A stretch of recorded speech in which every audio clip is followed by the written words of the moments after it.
Jelly Roll, Halfway to Hell on B105, Northland's number one for New Country. It's Ken and Lauren, and welcome to Wednesday. Happy Wednesday. Lauren's Love Advice. Today, we're going to talk about Halloween hacks at 7:40. No, not Halloween hacks. Halloween love. How to find love this Halloween. What is it? It's 4 tips to help you find love on Halloween. Okay. All right.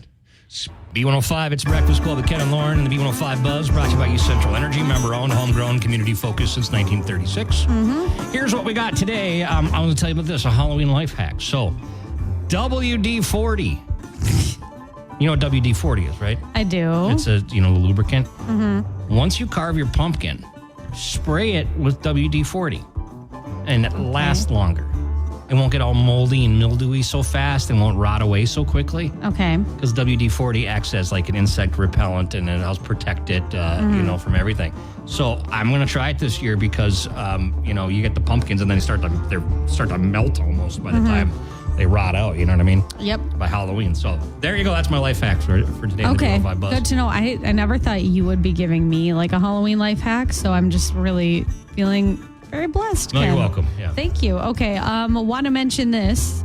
We do have 247 days until Grandma's Marathon, but prices do increase today.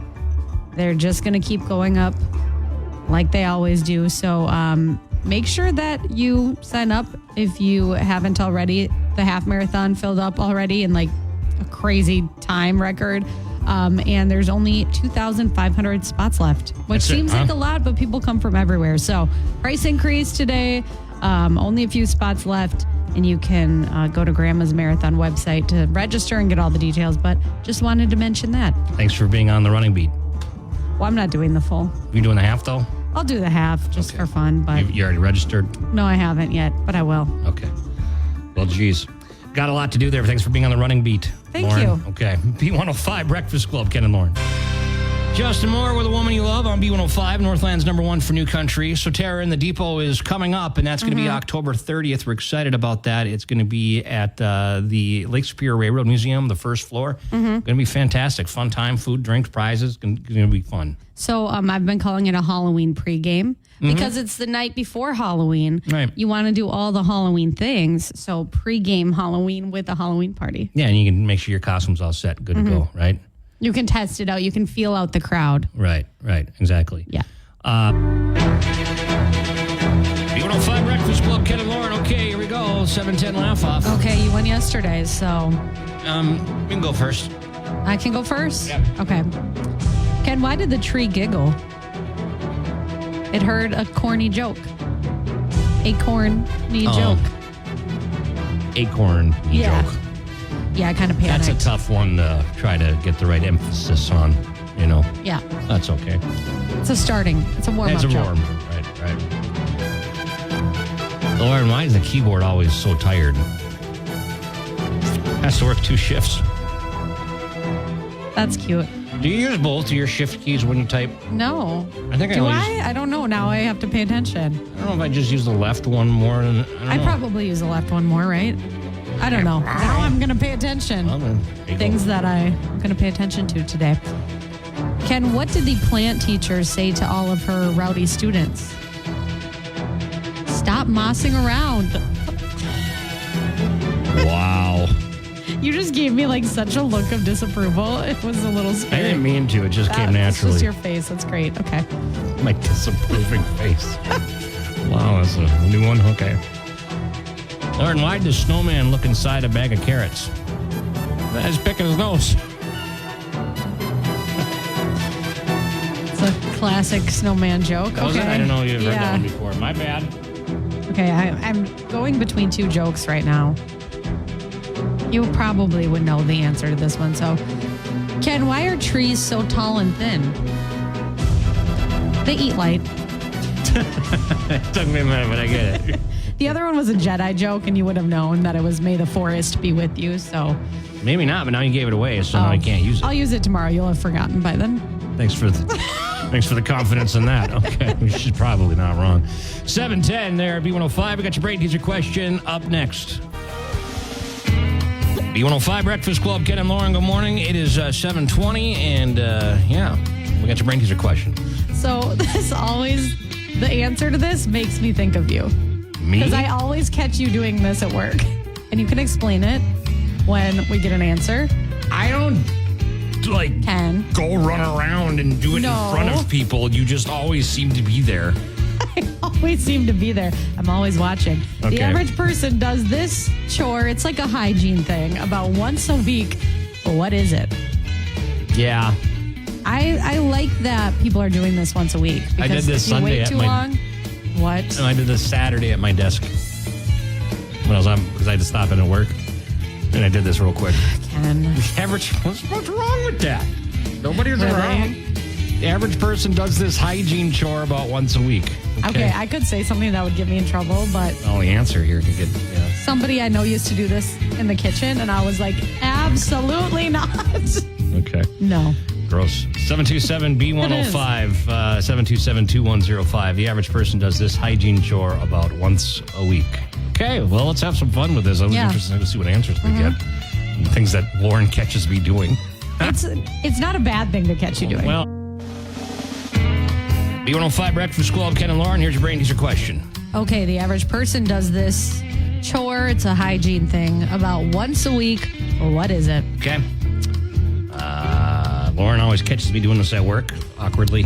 I don't know why. Let's go to the phone and see what we got. Hi, B105. What do you think? Is it clipping your nails? Yeah. Clipping your fingernail. Well, I guess it doesn't say fingernails or toenails. Yeah, it could be either. Got to be careful where you clip your toenails. So here's the story. My family has the fingernail clippers at home get lost all the time. I can never find them when I need them because people don't put them back where they belong. So I took a thing of fingernail clippers and I put them in my desk so I always know where one of them is, and that's the only one I can never find. So that's why I clip my fingernails at my desk, okay? All right. Okay. No one was judging you. Awesome. Yeah, you were. I'm just saying I hear the clippers going, and I'm like, Ken, what are you doing? And you're like, I'm clipping my nails. You're very hygienic. That's good. For sure. Who's it? Who's this? Tasha. How often do you think you clip your fingernails? This is a personal question. I don't clip my fingernails. Oh, that's File right. them. Because you're a woman, and so you can probably grow them out, right? A little. Okay. You get them done nicely. Oh. Yeah. That's what I do as well. Oh, honestly, it's such a foreign thing to me. Yeah. Well, Tasha, congratulations. You have Papa Murphy's. Thank you, guys. Thanks. Awesome. Thank you. Okay. Bye. Okay, awesome. Well, we've learned something new. There we go. Once a week, average person clips their... What about your toenails? I guess that depends. I just don't think that long toenails are good. That's just my... How often people see them? You know, What? No, you still gotta clip them. I got all these holes in my socks. That's another story. Maybe you should buy some new socks. I think I just need to clip my toenails more often. Okay, one or the other. It's up to you. All right, 7:25.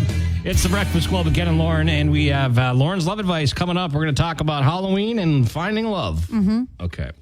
That's at 7:40 here, B105.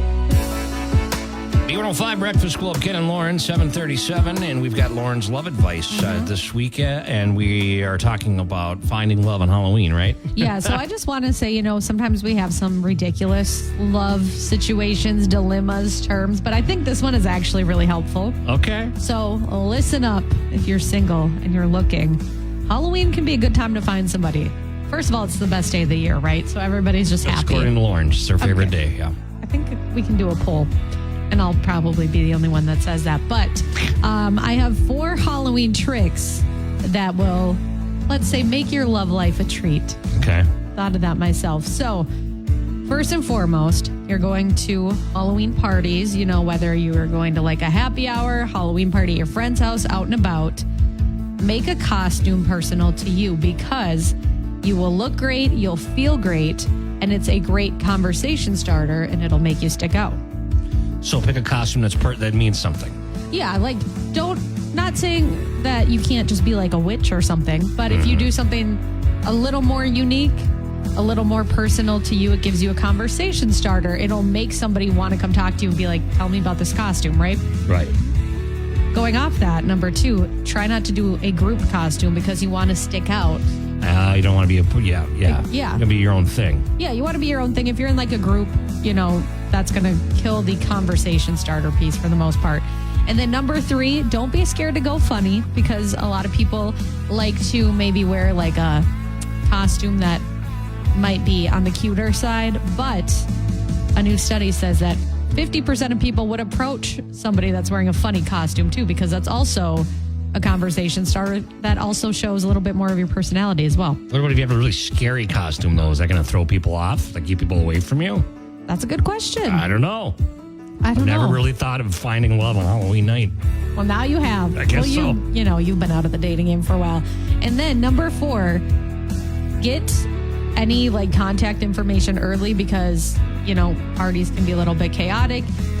The other person you're interested in might leave. You might leave early. And yeah, you just want to make sure that if you're hitting it off or they come talk to you about your costume, you just say, oh, and you know, we should talk more outside of this. It's kind of loud in here. Or make a joke like, you should see me in my regular clothes, something like that. And then you don't have to worry the rest of the night. And then you get their number? You just get their number or their email, their LinkedIn, Insta, TikTok handle. That's a good way to do it. Hey, let's take a picture and then let me tag you. That's a good one. And then look at that. Exactly. Then you can creep on them that way. Find some way to contact them. Yeah. Okay. I don't know. There's a whole different dating world out there now. And I guess Halloween mixers. Why not? Good luck. Hey, maybe you'll meet somebody at Terra in the Depot. Maybe. October 30th. I'll help. Like, Ken and I will help. Like, if we see 2 people hitting it off, right? We can dress as matchmakers. Okay, this is great. But if anybody's ever met somebody at a Halloween party, call us up. Or if you have other tips, we want to know. I'll carry around a bag of circus peanuts. Because nothing says love like circus peanuts. Well, that was our brain teaser question yesterday. The worst candy ever that my dad loves. It's like, that's... Ugh. Yeah. Anyway, all right. Well, thank you. Lauren's Love Advice. Finding love on Halloween night. Check that out. Okay. Luke Bryan, Country Girl. Hey, that's what my world spins around on B105. It's the Breakfast Club with Ken and Lauren at 7:51. And we have a guest in the studio with us. His name is Greg White. And you reached out to me last year because you were saying, like, hey, maybe, I need to help get the word out here because of a mustache competition. And at first I was like, what the heck is going what? Yeah. Hey, well, welcome to the show, Greg. Thank you. I appreciate it. Thank you guys for having me. So tell us a little bit about yourself. You're a firefighter, right? I am. Yes, I'm a full-time firefighter with the city of Cloquet. I've been there for 2.5 years. Okay. And tell us about this mustache competition, because obviously you have a wonderful mustache. Lauren, what would you? Yeah, I was telling him, how long did it take to grow that out? It's impressive. So I've been growing this out for about a year and a half now. It started. My wife doesn't like it at first, so I'm like, I'm just going to do it. So she likes it now. Oh, okay, absolutely. let's clarify that. When we get in an argument, I'm like, hey, I'm just going to go shave, and she's like, no, you're not. Oh, funny. And then dealing with mental health as well. It's a good conversation piece with the first responder community. That we deal with a lot of mental health. Yeah. So it brings a warm welcoming when people are like, hey, nice stash, and you start talking with them, and it's like, hey, this is why I've been doing it. So then we started doing this competition. I've been lucky enough to compete last year. There's like 125 of us competing this year. Really? Yeah. So I'm hoping to get top 10 and bring home the champion and keep it here in the Midwest. Yeah. So it's the 7th annual Stash Salt. And, I got a question. Mustache, for firefighters, you always see firefighters with a mustache. You can't have a beard, right, because of the respirator? Correct. So that's why the mustache is so big in firefighters. So usually the long tradition is you're clean shaved until you're off probation, which is normally a year. And then after that, you're kind of grandfathered in to start growing a mustache. We always do it for November, no shave November. Okay, sure. Some of us will shave it after November, and some of us, like myself, will keep it, obviously, and take on this competition. Right. So how's the competition work, and how can people help you out winning here? I mean, we go to stashsalt.com, STACHESEALT.com, and you get registered. When's it start? What do we do? So competition starts November 1st. Okay. We're getting our startup kits now. We'll be here hopefully next week. Sign-ups close the 18th. I think there's only like 2 or 3 kits left, and that is it. So once they're sold out, we'll start getting them mailed out to us. So competition kicks off the 1st of November. We have 3 challenges from the judges. One of the judges is the current champ now, that's in Ohio. He'll go last. So it's 3 challenges. We'll have 3 weeks to do all of this, and then voting starts for whoever's in the top 10. Yeah, okay. And then hopefully you'll be in that top 10. And I'm then hoping we'll for get it. you win. What do you win if you win this? So companies, throw in a whole bunch of like fire tools, leather goods, mustache wax, you name it. Whatever companies send in to stash salt for the champion, and we'll get that. Yeah, I'm looking at this right now. I see Death to Pumpkin Spice Mustache Wax. Strong. That wax hold. is awesome. What kind of hold do you put in yours? Oh man, depends on the day. You can switch it up, huh? Oh What's yeah, like absolutely. What is like your routine with it? Because it's obviously a lot of maintenance. Oh, absolutely. So am I on shift or just normal day to day? Just normal day to day. So normal day to day, I get up, wash it with a wash, and then dry it out, Yeah. comb it. You're talking like it's a either living oil thing. it, and then Kind of is. just kind of oil it and just leave it like this, or I'll throw in like a small light hold and just do it up like this. And then if I'm on shift, I do like a extra strong hold, and I'll fall asleep and wake up and it's still curled. So it's pretty nice. Well, yeah, because you Okay. don't have time. No. You know. Yeah, Got you things to never do. know. So I'm known for around the city of Cloquet as the mustache guy. Okay. Well, so if you see the mustache guy now, you know Yeah. who he is. Yeah, absolutely. I told them I'm gonna say mustache guy. What's the rest of the department think about it? At first, I was afraid of curling it while I was at work. Yeah.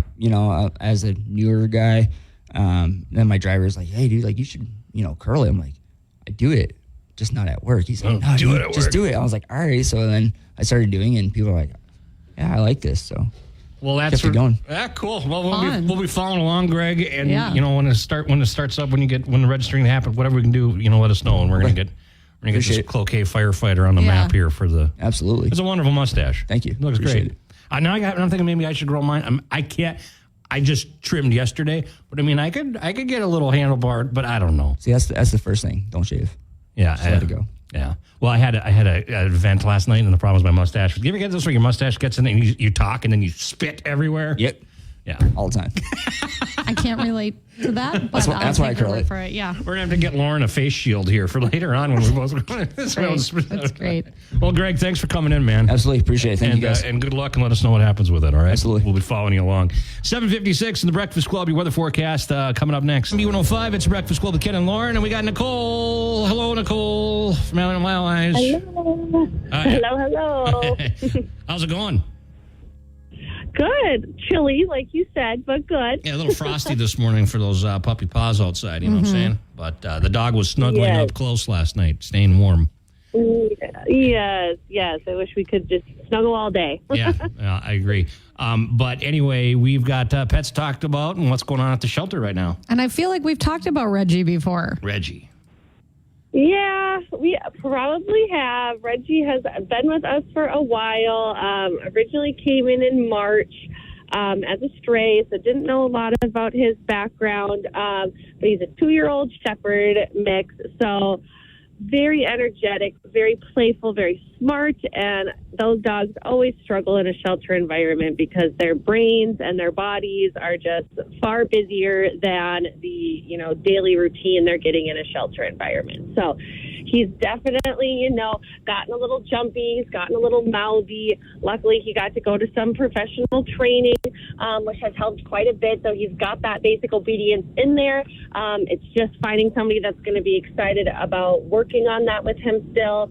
Whoever adopts him gets free follow-up training through our professional dog training and boarding, which is great. So yeah, he's just a really fun, sweet guy. He's obsessed with toys. He loves playing outside.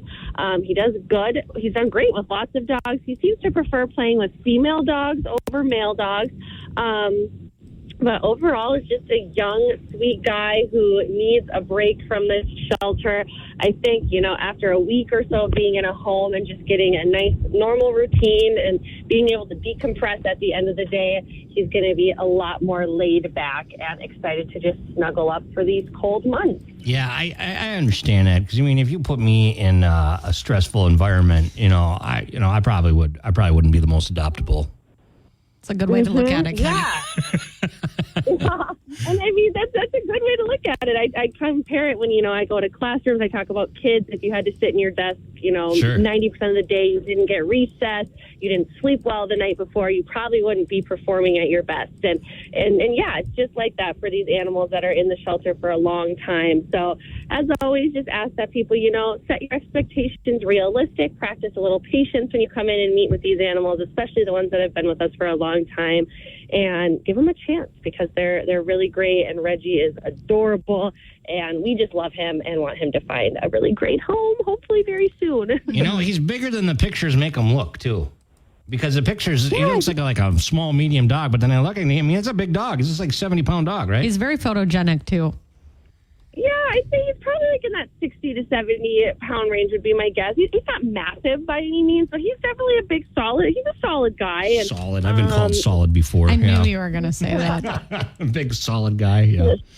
Big, solid guy. Yeah. Well, let's find Reggie. Let's find Reggie a home, and you can come and visit him. And the other pets at Animal Allies, where are you guys at, and what are your hours these days? It's 4006 Airport Road, open Tuesday through Saturday, noon to 6, and Sundays, noon to 4. Swing on by, give us a call, check out animalallies.net. Got new animals becoming available every single day. These middle pictures of Reggie look like he's posing for a driver's license picture. I know, so cute. The evolution of the photos. Yeah, that's fun. I love it. Okay. Well, good luck. So I hope we talk next week. Reggie will have a home. So. Me too. Thank you, guys. All right. Thanks, Nicole. We'll talk to you again next week. Sounds good. Bye-bye. All right. We'll see you. Nicole from Animal Allies here on B105. It's 8:12 on the Breakfast Club. And more coming up. Jelly Roll code in just minutes on B105. B105, it is the Breakfast Club with Ken and Lauren. Good morning. And today we're going to get to a high of 57 degrees. Lauren, give us a good story here, something to warm our hearts, as you always do. Yeah. Never fails. Thank you. Well, Ken, this could be inspirational for you. I guess this pair of angels would be from Lincolnshire, England. At least that's where half of this duo lives. But a father-daughter duo are going viral because they dress up like famous Disney characters, and they've been posting a lot for Halloween, giving people inspiration, and they've been doing this over the past few years. They pay homage to classic films and things like that, but it's really cute and very heartwarming. Like, they have been Ariel and King Triton, I guess. Triton. Yeah, okay. Carl and Russell from Up. Where's this? Lincolnshire? Yeah. How do you spell that? Well, that's where the dad lives. Okay. Lincolnshire. And then they've also been Jesse and Stinky Pete, Mary Poppins and Mr. Banks. Just really cute. Really cute stuff. That's sweet. So they're inspiring people, and they also are just really cute. So there you go. Check it out. Lincolnshire over there, half of them. Okay. Yeah, but they've been doing this for like well over a year now. And where can you find them? You can find them on Instagram. At least I know that Charlie, who is the daughter, she has an Instagram page, and somebody actually wrote on one of her pictures with her dad, just a normal picture, saying, "Oh, he looks like Tarzan's, or Jane's father from Tarzan," and so that's what kind of inspired them. So, what's her Instagram name? You're just gonna have to search for it. It is, let's see here, Charlie Perez. Oh, okay. We'd attempted an unusual login attempt, of course. Okay. Well, look for Charlie Perez or Google it. You can find it that way, but it's cute. All right, neat. Thank you, Lauren. And wonderful people doing good. Cole Swindell, ain't worth the whiskey on B105. Okay, we'll see you later. You have a fantastic, what day is it, Wednesday? I was getting ahead of myself. It's Fall Harvest Day, in case you missed it. Fall Harvest Day, It's Fall Harvest Day at work, and Ken mailed it in with his costume. I'm wearing a flannel shirt. Yeah. Oh, says that not fall. I was actually going to see if you wanted to dress as a deer, because I'm dressed as a hunter, but then I didn't think you were feeling it, so. Yeah, right. Well, but I was going to dress as a deer? I was going to ask you to. We could have done a couple's costume. I could take the feathers from the partridge that I Nope. I ran. Stop right there. What? Nope. We don't need to know. Okay. But I'm a hunter, and you could have dressed as a deer, and we could have won the costume contest. But when I texted you, you weren't vibing it, so I was like. When did you text me? Last night I said, "What are you being for Fall Harvest Day?" And you just go.